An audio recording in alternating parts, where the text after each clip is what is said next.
The Psalms are a collection of compositions across the whole range of Israel's history, perhaps 500 or 1,000 years. They're sometimes called a little Bible because they cover all the great themes: creation, judgment, salvation, Israel's story, Jerusalem, the temple, the coming Messiah, the majesty and tragedy of the human condition, the coming kingdom of God. Along with Isaiah, Psalms is the most quoted book in the New Testament. It's the main source for the titles of Jesus. If you did an analysis of the Passion narratives, you find that they are saturated with quotations from the Psalms. Think of "They divided his clothes by lots," or my God, why have you forsaken me?" The Psalms are the principal source for the shape of worship. Think of "O Lord, open thou our lips," and for hymns, invocations and confessions, as well as private devotions and daily offices. They map the contours of the Christian life, incorporating praise and intercession and a life of trust and obedience. One influential way to read the Psalms is to imagine them as the prayers of Jesus himself. The most famous psalm is number 23. It tells of the faithfulness of God, our shepherd, in leading us through green pastures, right pathways, and life-giving waters, all of which are rare and precious things in the hot, dry Holy Land. But then it notes that God is also with us in the valley of the shadow of death, in the face of the enemy, and when we run away. There is nowhere that God cannot and will not find us.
Psalm 96 is sometimes called the beginning of hymnody because it quotes freely from other psalms. It declares God's rule over the universe as first deliverer, then sovereign of all peoples, and only then as creator, and finally as judge of us all. In some ways it epitomizes the relationship of the Psalms to the New Testament, because several themes surface, but from the point of view of conventional Christian theology, they're in the wrong order.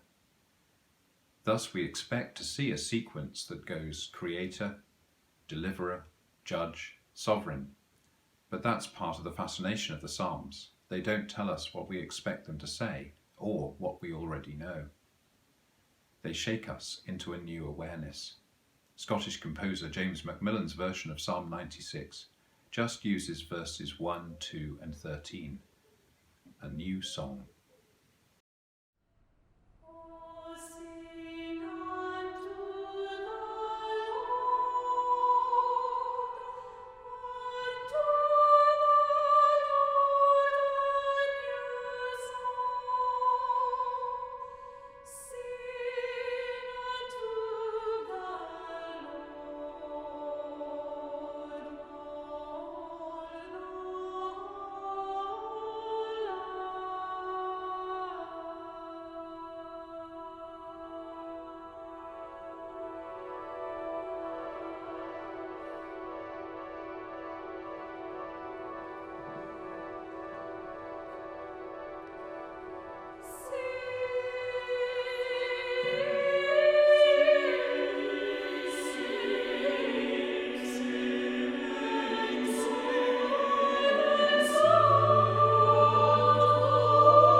Psalm 122 has been sung at the entrance of every monarch at their coronation since Charles I in 1625.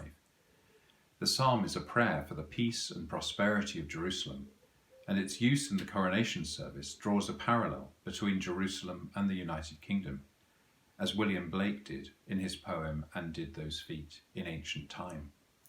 The most famous setting of Psalm 122 is Hubert Parry's I Was Glad, which was first performed at the coronation of Edward VII in 1902.